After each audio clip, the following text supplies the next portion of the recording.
روش باش كهترو تماشوانين بوير FM مخلك أخويا قلاوة السبهي لقلوا بردوام دكن ونقهداري منا لسر بلا صادو سين طبينج تماشي مدكن دريارو بلا مربوير عربي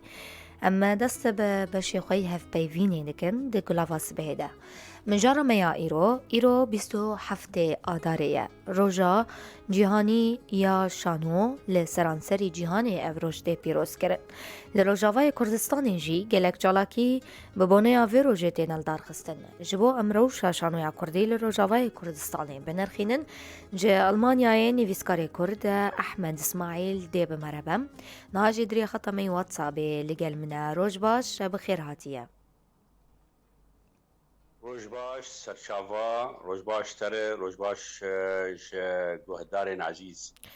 و روژه دست بکل تا پیروز دکم ببونه یا 27 آداره روژه شانویا جیهانی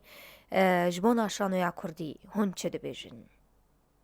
جشن و پیروز به جشن شانو گری کرد و جیهانی تبه و جماوری شانو پیروز به براسي إيرو روجكي تيبت بواري شانو روجكي بيروزبه خلق دقين هبدو شانو غير هبدو دبينين كاري خوا بيش هبدود كن الدارت خن الشل ولاد بالشل الجهاني بله بريز أحمد إسماعيل أمواج نزفة ناس بكن جدايكونا وخندنا وبرتوكين هبكي دنج ولو دورتي أو صباشة إما أز كلامك القامشو دايق بوم صالح هزار ونهسد وشيست وياك تراك دوربك برتوكن مجي حبدا برتوكن يك شازا انا الدستن يك بن شابيه بيستو بين شانو من بيسانت دركتنين سيازة شانو جمزناري سيزده بشوكا زاروكا بله وكنجي دست بنفيسينا شانو يكر يكم برهمتا يا شانو بناوي چبو يكم شانو صالح هزار ونحصد ونوط الدوبو بناوي هيرتنبو اوجي سر كوجبريا مليوني كردستان عراقي تشبو بري نابساكي مش شانو كي سروينا داني يكم ابو كوما خلاجي بشكش كرن ويشاخي ابو وجا مقالا بكاريسا كردي كردستان عراقي تشبو او شانو جيون ضابو نبدست بله باشا أمو فقرين إن بجاكي بريد حزارو ويازدان دما هون لقام شلويبون هون لقام شلو الدجيان كاريوي شانوي دوي دميدا جوابو بحساوي قوناغي هجر تجمر بكا بري يازا بري شورشا سوري كاري شانو مكر كاريكي چلو بو اتكار بيجم ما وقت نفساندن اخوات كير ما كاري شانو چه عربي به چه كردي متشوبان ما ازبوان عربوم و كاري شانو كردي وكومي كردي خلاك بيديا نارين ايدن ما اتشوبان ما بوان عربوم ليه تشتي هري بالكيش تشتي اد بينم انه تشتي هري نو مكر البري وينا سمينار كوردي سميناري شانو مدال جليجيا تشي المركز الثقافي بي تشي المالابو سر شانوا كردي بو تشتي كينوبو كردي جنوبو الويشاخ جنوبو جمر جنوبو افكار براستيجيات بينهم قال لك يعني خواني بو افكار لي وكيدن من يساندنا مهبو كاري شانو بفان كومي كردي طيبت مندي وشانو كوما خالات از بوانارا بوم مهم. بشوبات نوك اندام لوك دوست. باشه ام بحثا یکم مهرجانا کردی که ده سال 1900 و نوتو پنجا نوتو چاران ده لروجاوا که هونجی یک جوان خبات کارابون تیدا آماده بون هگر هون بحثا ویجمر بکن. صالة 1900 نوتو بيج مهرجان ددوا كردي بريوينا بصالة بصالكي نوتو شار مهم. مهرجان اي كمين بو العفرين بو مهم. ددوا القامشو بو ازجي كوميتا نرخ بو مهم. نجي التحكيم بو بله. ما ما ذكر ازو هناك دوستا شانوغر ما بدارخس ما بكاركر تشيبو ما كومي كردي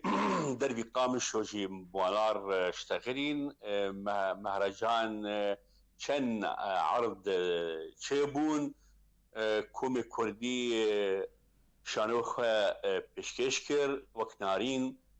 وك ميديا وك الحسكي كبوكس فيها بو هنا كادنها بو بوما خلات شانوها مبو كو اوجي بشكشكرن لي مخابن جاني في ونما تمام بو سدمي ونا قالك بو يك جوانا مادي بو لقى سري كومي درفي قامشو نهاتن ودورا قالك كي ولو الصنكيل هندري قامشو تشيبو امنا جان سريلي باش بو ام جان هفدو قالك نابتشي قالك عروض بالشيشكرن مخابن نجا يعني ارمان جاخوان. بله. باشه بريز احمد شانو دما ايروين ده یا لروجاوای کردستانی هلبت هون چاواد نرخینن چاواد قیمینن لگوری شوپاندنا و لگوری متابعه و جه روجاوای کردستانی ره بري 2012 سيزدا ما از متشوبان نارين يعني اتوم حاضر بوم مكاريبو نارين كباش وزلال بدم سر في تشتت الششترن ايو بشتي مدركتن صارزا زركتن مش ولات بشتينا ماي شوباندن ماي يعني تشتت جيمش دوستا تشتت بيدوير شانو وقت بيجن عروض بشكشكرين تشتت بهيسم تشتت دبي قال لي كباشه ساعتوان خوش بردواميا شانو هي قال لك جي قدر قيمته قال لك خور دركتن نو دركتن سرتخت شانو تشتي نو بشكشكن قال لك كومني نو دركتن تشتي هري نو تشتي هري كيف عم يجرات كومي عفرين مهرجانا ميتان تشتكي نو تشتكي او قال لك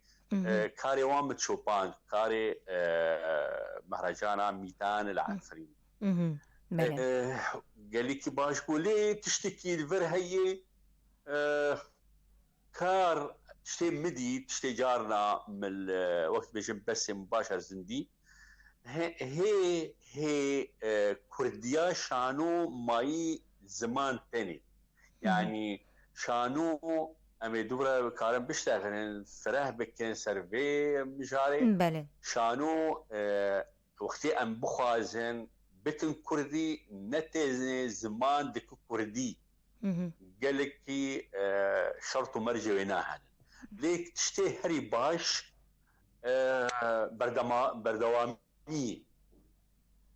شانو مايي هنا كافي باري راشتي باركي جرانه راشتي وكاردكي وساعتها وان خوش ابقالك يجي قدر وقيمة الجنة. باشا بريز احمد تكلي انت لقال شانوغر در هنرين روجاوا چاوانه درباري شانو يا كردي براسي وقت مشترقو جارنا بس زندي ادبينم شتي انا وقت مثلا مهرجان جارنا وتكليني جي نقل لك هي بس بكوما شانو القامشو بتيبتي ابوانار تكريا مهنن وبتيبتي ماموستا عبد الرحمن كارينا جي قدر قيمته والعفرين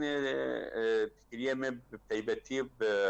هنرمند محي الدين ارسلان تشتي تشيد بالولات كاري ولات الور جمرت بيجن دهيلن از ناس بكم قال لك كاري مجي يعني قال لك دقي مش شانو بكار انين الولات شي كوما شانو به يان كومي عفرين قال لك المهرجان ميتان قال لك دقي ما كرن شانو طبعا حردو هنرمند وكومي وان از اسكارم تاني بيجم تاني تكريام بانار تاني وكيدن اس بينم شتكن يعني كوميدين كاري دين بله وكاريكي بيوزي يعني قالك باشا واز هي بردوام تشوبين بريزا احمد ايرو تدبينات شو بيويستا كوشانو يا كردي لروجافاي كردستاني لبيش دخينة يان لبيش تكذا براسي قالك شنو وكان مقول يعني جبي مجدة شروجا دسبيكي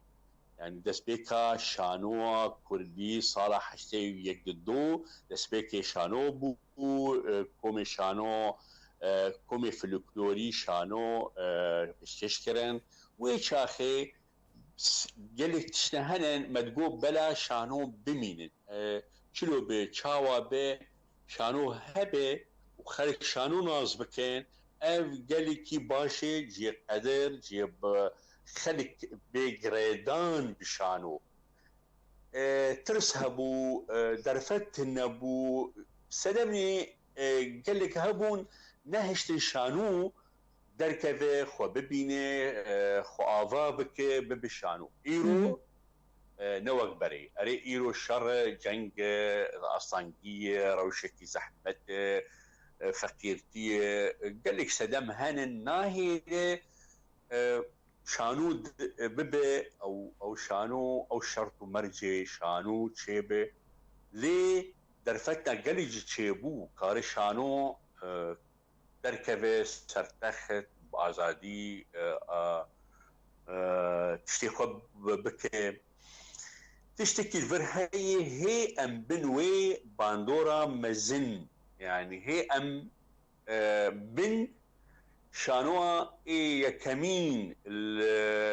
الروشة يعني الروشة كردي يعني ما بستعمل مثلا تشروكا كاوا وضحاك هي ام بن سها وينا درنكت هي شانوا كردي ضحاك وكاواي يكي شورشگره آدن ظالمه آدن نظامچیه ضحاك هي ام بنوي روشنين هي بس بشوكي قالكي نو هرو ام دفي ام وقتي ام بخوازن بام بنوي باندورا هاني دركفن وك مجار وك شوا ادبينم جرك قالكي خنو بكن شانو خنو نكه شانو دمره قال جارنا تدبهيس هنا كاد بيجين شانو هناركي مريه هناركي تشويه هناركي كبناره برا كيفن دبه وبرا دمره دما خنونك شانو دمره هر شيوكي دمره يعني شانو تقليدي مريه كلاسيكي مريه رومانسي نمريه جار يعني تشو دما وينا تشويه وقتي ام شانو وك بري بيش كرن ام شانو كي مري بيش خلقه تكن شبرولو الجارة دبينم او نوبون كل مجار كي بشيوه بشيوب علي جهلا اكتر به جهلا رستقبان به يا درهينن به يا دق به الشيوه وينا ونوبون تنيه از بيجم والله صدم جنگ روش در اب ازانم لید وی نوبون هبد وی اب شواني بيجوهرتن يعني شانو وك دارك هردم صال خونو نكوي أو مري أبجي إيرو أدبينم براسي أو نوبون تني كار هي خبات هي كاركي باش دكي لي أدبينم هي كاركي مزنج بو بب كردي بو بب كردي في خونو بك في شوا في بكري به شانو شباكي خوا پنجره خوا دریا خوا بکه و باکی نو درباز به نيجرتن وك آنا باشه بريز أحمد دنارينا تدا زحمتي وأسطنجين شانويا كردي چنه كو حطاني نهال نقهاية أسطان عف دولتي نبقى أنا قول بلكي يعني أصنجي قالك هنن دي سعد بيجم يعني قد خب برينها تبدا زانن شلو بو يعني دما ريجيمي هر شيء كردي قد خب ونمازه شانو تي درفت ندا نبس درفت ندا جارنا وقتی دهاتن بششكرين زلامي مخابرات حاضر بو ملو زاني بو دما هنا كاتين وكوانا حاضر تبين ناف جماوت قاسي الاستقبال تعدل ونادى بالنكارة افقد اخبونا دلكي وروشا فخرتي نهشت فرهبه نهشت خنوبك ایرو دیسا امزانن فقیرتیه اصلا آبوریه جنگ گلک سدمی هنن لی از اشکشت کم و از کار شانوت کم تشتتنی از خنوب کم گلکی سدما هگر ام بین دوباره بکم به جنگ روش آبوریه نظامچی گش هی و امزانن لی سدما يكمين ادبينم جم روشا ابكار شانوتك شانوغر خنوناك يعني وك چاند وك ثقافه بكا ذناك ناخوينين نزا جارنا تدبينه يك و شانوكي بيشكش بك الدبستاني كي شانوي اللي بكار جدن يعني هجر شانوكي ملحمي بيشكشتكي يا كلاسيكي تديد برنكي جدن أجبار خوا آفا نكر يعني أدبينم دي شانوغر يعني قلتنا مش بو شانوغر مثلا جنگو روش وآبوري أم نكار تشتكي بكن لأستنجا وحزبتي يعني برينها از الفيناج بيجم وديسا دوباره بكم استنجا مزيجي تشتكي هي برينها حزبتي هبو وانا جي هي وقتي شانو خوني جريدانا وينا تكليا وينا نب جماور بحزبتي بي خود كوجه خو آفنك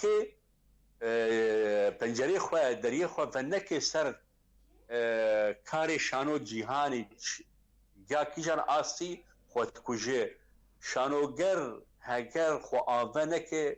دمره هر چی وک آب وک بای شانو نمازه دوی حردم خنو بکه نوک ته هنریه نوک ته چاندی نوک رومانه نوک چیروکه نوک هلبسته شانو دوی هر روش خنو بکه ذر غازنا مي شانوغره وكيدن امزانن حزبتي خوني جريدان بمثلا دزجهي خبك وقت بيجي بندستي وينا خونك بندست او دنجي حزبتي دفي جماوات هفباري وينا هفباري شانو جماوره نتشتك ديني جماور الدوري تي او شانو دمره اما بين سر تبلكي نهاج نافا خفتني خداني زمان درباره زماني كردي كوتني شانويا كردي لروجافا زمانه اما في بپرسن نویسکارین کوبو کردی دن ویسینن عطاني نها تننا بلكو چند كس تاني السر دستان بين جمارتن هبن لي كيمن تاني چند كسن سدمن فيكي چنا دنرنا ودا دیسا بيجم قد خبوا برينها ونكاري بو بنفيسن يعني ديسا مثلا ريجيم وقد قد خبوا كاري كردين وسادين چاند ونر هر شيء قد خبوا نكاري بو بنفيسن افيك واف قشام زانن يعني ازا قاسم ام تمح دوباره دكين ومكر ام بنا دقرين وام بخلاص افس افسدمك لناس دما هناك رومان نفيسان هناك بس كردي نفيسان ام ناس دما يعني كمينه يا از بيجم او تاني سدمي دنهين بله خلك ما نفيسكاري ما روشنبيري ما لهنرا شانو نظام اگر بيجم كيم ليدري نيزيكينا ندبو يا نرينا وان قلزبو شاجبو الشانود نرين كدن يا دوري شانو بو افيك كومي كردي كاردكن شوردن فيسان ولساندين وان يعني اسكارم برانيجي قلزبو يعني لساندين يجبو ويشاخي وبنفيسن وخلاص به لأزوك ويجا وك أدب شانو أفي شانو أمت خوازن البرتوكاي ويجي كما يك نرين الشاش روشنبيري كورد جواناره عاد دوا نفساندني شانو زحمته نوك هلبسته نوك شيروك نوك رومانه زحمته رجبان نفساندني كشي جبرولوجي يك زحمته عاد دوا قلزبوناوان دربوناوان نريناوان شاش الشانو حتى روجي روجاجي كسر شانو رخن نداني يعني قوتارك ويدينجي قوتنك ويديني يك جوانا از ليش خوازم از بحث اخوا بكم اي كمين ما سر شانوع يا وقت جا عرض بالشيشة داني يا ما مستعاد اسماعيل بو اي كمين من سروان داني بو صار دحزار صار بري دحزار وشاخه بله بري وينا اي كمين لكولين كس نداني مداني يعني افجي جناهيا حتى روجا ايو تنابي نغوتاركي لكولينكي سمينانكي سرشانو اف قلزبون شما بنب كردي شما زحمتيه نري اف زحمتي براسي قالك زحمته دوبر الشاندا كردي مثلا شانو تبارا خدك قالك جارا هناك دبيجن قال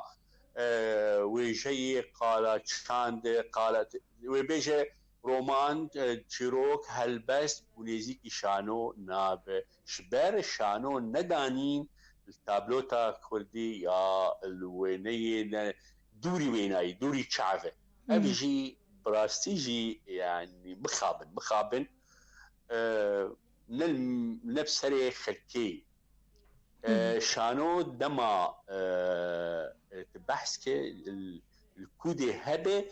او جيكي شهرزاي جيكي سبيله كيات كأم هي او نرينا كندي جماهي الزبون وقتي هنا كبت شما تني اري قالك كيمين دنفيس جي تاني ويجي تاني ادبيات دنفيس حتى روجا ايرو كس لوكلين ووكيدن نداني افجي قلزبونه افجي جوانه نا قد خيو تاني نا قد خي نا افتشيروك مخابن بله ام بين سر مهرجان كو لروجا طيبت له هرم الجزيرة الدارد كمن لقام شلويش خو مهرجانان هون چاوات شوپینن گرینگی آل دارکتنا مینوان مهرجانان ده پیشخستنا آستا شانو ده دنرین و ده چاوایه گیمانی وان مهرجانان چنه لگوری شوپاندناوه وك مشترقو شوباندن جارا البس زندي ازبينم جارا وقتي هنا كدرت خينن براسيجي ومخابن ليساد بيجم مخابن قوتارك ثنا ودركه في هناك برتوك الوان جيني وك وهناك سروينا دينين هناك وبيشتغلن ثنا حتى مرو بخينه ما يتشي بس زندي نبس اف يك اتشوبينم اش افي تشيزندي هذا دواء قال لك باشا ديساد بيجم يعني تشتي شيء بمهرجانات شيء ساعة وانفاش كاردك كاركي بيروزه لي ديسا از دوباره بكم مهرجان تاني نبسه جبو از بيجم شانو هي وشانو زنديه وشانو الجم في ملتي هي نبسه تماما ام تشلو ليدنرين وقتي ام هر صال مهرجان شيتي وك ام هر صال درتبن نوروزي وك هر صال عيدا او عيدا اي مزن يا بشوك يا نظام شي يعني وك اهنجي وقت شلو سربيشم نا شانو ام ديجين ام كاركي ديجين هفدو حريكي تجرباوينا حريكي تشكارينا دركفه درك هفدو دبينين تشتي خوا باندورا خوا نانيزت دما ام تاني ام بيشكشكن ام زقرم مالي شانو ببه ببين الناف ملات دورا خوا بنيزه رولا خوا بنيزه وقتي بيشتي بري مهرجان وبيشتي مهرجان بيسا بردوام به يعني مهرجان تاني نبسه مهرجان وقت شلاكي وقت اهين تاني تاني ويتعدى الشانو بك الشانو ببه جم خلكي شانو بس مهرجانه شانو شلاكي شانو اهنگ شانو روج كوينا هي وقت روجا نوروز اشتوينا ام حريكي هر فقر مالاخوا الفير كاركي قلكي خرابه لي باشه انا ام شتي تشيد بباشه يسال لي نرد يلا باشه كاردكن خورت دجولن وقت بي مناسبه جبو كاري شانو تشي بلي اف اسانجي نرينا ما يعني تم از توازن البقرم الماء الهندري ما ام تشلو ليد نرن ام تشلو آوا بکن از ولو لید نرم چلو و چیبه دوی ام هندرو کار بکن جره ام نتنی ام مهرجان يعني شانو نتني بگریدان المهرجان نا و ام شانو پیشکش بکن نتني جينا وقت مثلا مركز ثقافي وشاندا مثلا محمد الشيخ واندرا نا ازهرم مالا وكبري مالا درب ازهرم كود جماور هي زهرم وازي جماور تشتي هندري جماور درخينه ايه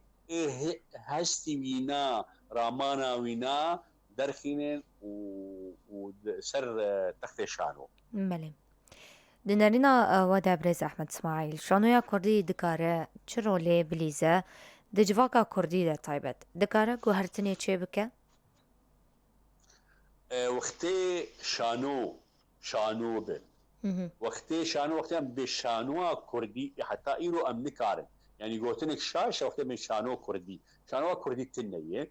ام كارن بيجي عروض كاري شانو تشتي شانو جبر شانو هي نبو كردي يعني اب قوتن حكي زحمته وايد بيجي يعني جار عربي بيجي تجاوزا ام بشانو كردي شرط مرجعنا حتى روجا ايرو تمني شانوا عربي بوي زيدي صدو حفتي صال وحتى روشا ايرو كاستكار بيجي شانوا عربي يعني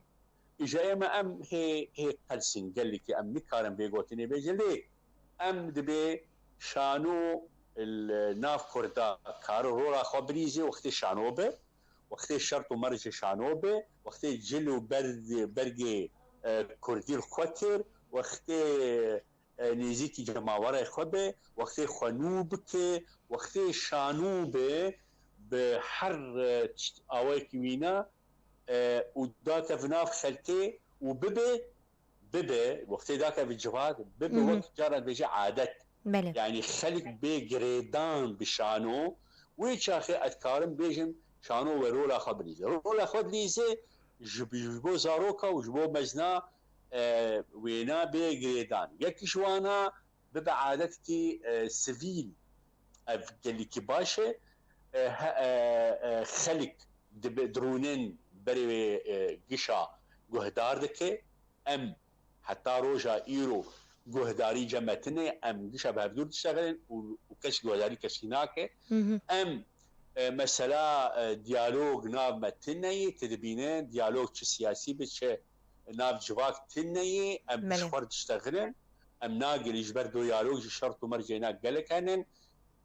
اف اي هري هساني ادبيجم اي تشتي مزن وقتي ام بزانبن شلو ديالوج ناب متشيبه شلو ام قهداري الهبدو بكين شلو ام رونين بر هنالكي سيفيل ولو باقج ام بشوبينين شلو ام سرتخت شانو كاريكي باقج بكين امي قافق بافيجن بآلي ملات بآلي تشي سيفيل وخلق شي وباندورا خاجي دورا الجواكا كردي الهندري مروفي كردي نولو بي او شانو تشالاكي وهو واجفينا ترسم بمين تشالاكي بمين ولو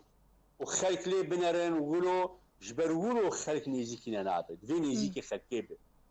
هستينا رامانوینا هر چینا و ریزیکی جانی تی شانوکی پیشکش که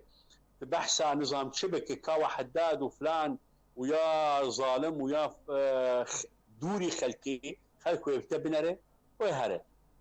بله يديني زيكي خلقي بريزة أحمد شخوا كرمك دي تشتكي ده ببيجه؟ شوا؟ اما في ببرسن بريزة احمد قالك خلاط شخوا ورقرتنا تبحثوان بوي ما بكا ون دخازن چه ببيجن درباري خلاطان ده